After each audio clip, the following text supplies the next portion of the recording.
attacks in Israel, border officials say they've seen a growing number of people on the FBI terrorist watch list trying to enter the country through the southern border. CBS 8's Rocio De La Fe has the details. Border Patrol officials say that between October of last year and September 30th of this year, 151 migrants with positive terrorism watch list matches were arrested after crossing into the U.S. illegally along the southern border. Okay, so just put that into perspective here. With the southern border being open as it is now, 151 in just a few months of those, not just random people that are actually on the terrorist watch list, meaning that people, they've probably been cited for violence, they've been cited for something that is not good for the country. So if you're living at the southern border, in this case this news outlet is in San Diego, if you're living in San Diego, of course you have a lot of Hispanics and things like that. That's pretty normal. However, with a permeable border, you're going to have people from all over the world. The Middle East, Africa, I mean, it doesn't really matter, right? A terrorist is a terrorist no matter which country they come from. Heck, you can have, you can say the Homeland Security is catching so many people at the border, but how many are they not catching? That's the thing. There's actually been reports that known terrorists have been wandering around for at least more than 2 weeks in the United States before being caught later. So with that being known, who knows what those intentions were? Was it to make a better life for themselves as a terrorist? Maybe they were thinking, maybe I don't want to be a terrorist anymore. It's probably not likely. It's probably more likely that that inclination is still there, and then while they're roaming around the country, they're maybe creating some sleeper cell or joining a sleeper cell that's already existing in the country. So if it's an ISIS type of Islamic Jihad or something else, there's a sleeper cell. I'm sure there's sleeper cells, but if they're probably recruiting, saying, hey, go along the southern border, come join us over in such and such place, come in this way, you can join this caravan. So let's see more about what they have to say in this video here.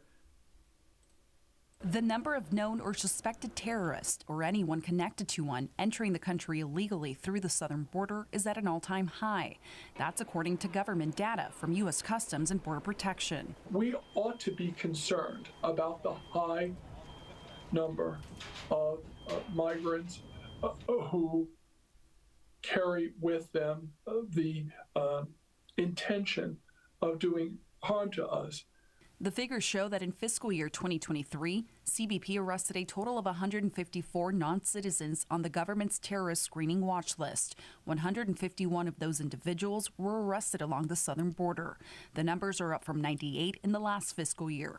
The numbers represent a small fraction of all migrants processed at ports of entry. Tonight, I spoke with legal analyst Dan Eaton, who has been following the migrant crisis closely. This is actually a sign that the system is working, that the Department of Homeland Security is doing the work it was meant to do when it was established in the aftermath of the 9/11 terrorist attacks.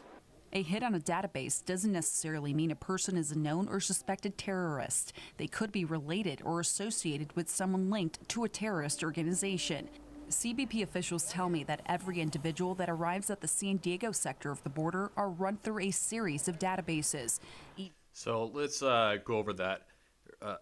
So some of these people may not be terrorists, but they are affiliated with a terrorist, either as a family member or some kind of loose affiliation, but still. That is something that should be highly concerning. And as this representative from the Department of Homeland Security, he's saying the system is working. However, the encouragement from government, from high-level politicians to say, hey, come to this country, do this and do that.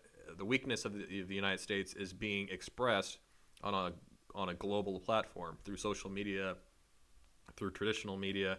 The United States is known as an easy place to get into, so just go ahead and do it.